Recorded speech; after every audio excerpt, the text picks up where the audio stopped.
மாணவ மாணவிகளே, உடலை வருத்தி உயிரை கொடுத்து எதையும் செய்ய வேண்டும் என்று அவசியம் இல்லை. அதுவும் இந்த வயதில். பூத்து குலுங்கும் வயதில் புதருக்குள் மாட்டிக்கொண்டது போல் ஏன் தவிக்கிறீர்கள்? தன்னிலை அறியாதவர்களுக்கு தனிமை பொல்லாதது. பூப்பதற்கு முன்பே கருகி விடுகிறீர்கள்.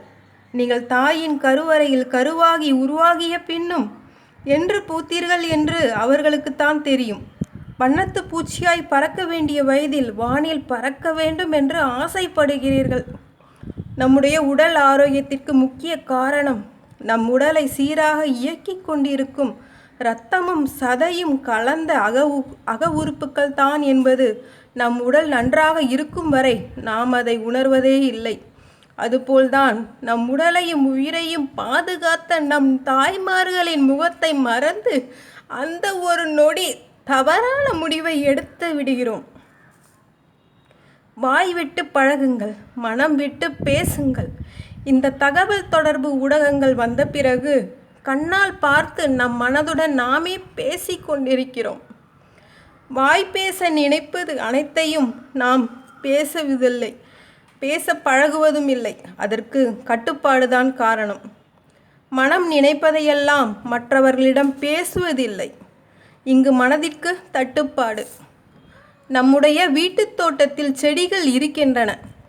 எந்த செடியில் எந்த பூ பூக்கும், எப்படி பூ பூக்கும், பூ பூக்கும் இல்லை, பூ பூக்காதா இல்லை, மணமாக இருக்கும், எதில் மணமாக இருக்கும், இல்லை மணமாக இருக்காதா, எந்த பூ பார்வைக்கு அழகாக இருக்கும், எந்த பூ பார்வைக்கு அழகாக இருக்காது, எந்த பூவின் நிறம் பார்ப்பதற்கு பார்வையாக இருக்கும், எந்த பூ கைக்குள் அடக்கமாக இருக்கும், எந்த பூவை தலையில் சூடிக்கொள்ளலாம் என்று எதுவாக இருந்தாலும் ஏதுவாக நாம் நினைத்தாலும் அந்தந்த வீட்டு உரிமையாளருக்குத்தான் தெரியும். எல்லா செடியையும் பூக்களையும் ஒரே தன்மையோடு தான் பார்ப்பார்கள். ஏனென்றால் அது அவர்களுடைய தோட்டம். தண்ணீர் ஊற்றுவதும் அதை பதப்படுத்துவதும் அவர்கள்தான். எப்பொழுது பூ பூக்கும், எப்பொழுது காய் காய்க்கும், எப்பொழுது பழம்பிடும் என்று அவர்களுக்குத்தான் தெரியும். இதற்குள் மூன்றாம் நபரை அவர்கள் அனுமதிப்பதில்லை. அனுமதித்தால் மட்டுமே தண்ணீர் ஊற்றவோ தலையில் சூடிக்கொள்ளவோ உரிமை உண்டு. மூன்றாம் நபரின் தலையீடு அந்த செடிகளுக்கும் பூக்களுக்கும் பிடிக்காது. நம்பிக்கைக்குரியவர்களின் கைப்படும்போது மட்டும்தான் அவைகள் பசுமையாக இருக்கும். பூஜைக்கு சென்று எப்போது அமர வேண்டும் என்று அந்த பூக்கள் தான் தீர்மானிக்கின்றன. ஏனென்றால் மனமுள்ள பூச்செடிகளைத்தான் நாம் வளர்க்க வேண்டும் என்று ஆசைப்படுகிறோம். மனமில்லாத பூக்களும் பூஜைக்கு அலங்காரம் செய்கின்றன. செடிகளுக்கு தண்ணீர் ஊற்றி உரமேற்றி வளர்ப்பது ஒன்றுதான் வீட்டின் உரிமையாளரின் பணி வேலை. எல்லா பணிகளையும் அந்தந்த செடிகளின் முதிர்ச்சியே பார்த்து கொள்ளும். ஆனால் அவற்றிற்கு ஏற்ற இட வசதியும் தேவை. செடிகளில் உள்ள பூக்களை பறிக்காமல் விட்டாலும் மறந்தாலும் அது தானே காய்ந்து உதிர்ந்து புதிய பூக்களை உருவாக்க தொடங்கிவிடும். இந்த செடியில் உள்ள பூக்களைப் போலத்தான் நம்முடைய குழந்தைகளும் மாணவ மாணவிகளும் சிறுவர் சிறுமிகளும் இளைஞர்களும் துன்பம் வந்துவிட்டது என்று தளராமல் இன்பம் வருவதற்காகத்தான் இது நடக்கிறது என்று உணர வேண்டும்.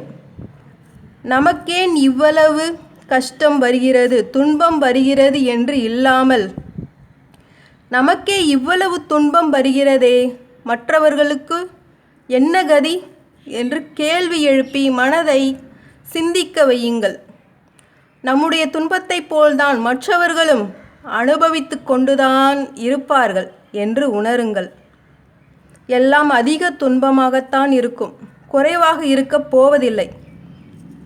இவர்கள் எல்லோரும் உயிருடன் இருப்பதற்கான ஒரே ஆதாரம், ஒரே ஆதாயம், நான் இருக்கிறேன், நான் பார்த்து கொள்கிறேன், நான் இருக்கிறேன், பார்த்து கொள்ளலாம், போகட்டும் என்ற அந்த ஒரு வார்த்தை, சில வார்த்தைகள், ஒத்த வார்த்தை மலையளவு துன்பத்தையும் எதிர் வந்தாலும் அனைத்தையும் புரட்டி போட்டுவிடும்.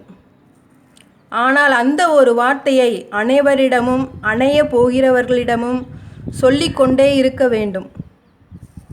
உதவி செய்ய காத்திருப்பதற்கு சமமானது அந்த ஒரு வார்த்தை. பெரிய வார்த்தை, மகா மந்திர வார்த்தை, வேதம் மந்திரம் அனைவற்றிற்கும் நாம் ஓதும் மந்திரத்திற்கும் ஈடானது அந்த ஒரு வார்த்தை. பேசுவதற்கு நன்றாகத்தான் இருக்கும் என்று நீங்கள் சொல்லலாம். பேசுவதற்காகவாவது மனிதர்கள் இருக்கிறார்களே என்றுதான் நான் நினைக்கிறேன். உடலும் மனதும் நன்றாக இருக்கும்போது வாழ்வதில் என்ன தவறு இருக்கிறது? 1000 மனதையும் 1000 கஷ்டங்களையும் வெல்ல முடியும் அந்த ஒரு வார்த்தை. 1000 பேரையும் கோடான கோடி பேரையும் வாழ வைக்கும். மனம் விட்டு பேசுங்கள், மனதில் உள்ளதை பேசுங்கள், புதுமையாயிருங்கள். மனது என்றும் பூத்துக்கொண்டே இருக்கும். பூக்களும் மென்மையானது, உடலும் மென்மையானது, மனதும் மென்மையானது. ஆனால் இறப்பை மட்டும் ஏன் வன்மையாக ஏற்படுத்தி கொள்கிறீர்கள்? ஒரு பிறப்பு இயற்கையாக இருக்கும்போது அதனுடைய இறப்பும் இயற்கையாகத்தான் இருக்க வேண்டும். தயவு செய்து புரிந்து கொள்ளுங்கள். எல்லாவற்றிற்கும் மேலாக உடல் நலமும் மனபலமும் சுற்றமும் நன்றாக இருக்கும்போது, நன்றாக அமைந்துவிட்ட பட்சத்தில் வேறு என்ன கவலை உங்களுக்கு? கவலை சொல்லுங்கள். உடல் நலமும் மனபலமும் பொதுவளம் என்றும் மூன்றுமே மிகவும் முக்கியம் ஒருவருடைய வாழ்க்கையில். அதை தற்காத்து கொள்ளுங்கள், பயன்படுத்தி கொள்ளுங்கள், பாதுகாத்து கொள்ளுங்கள்.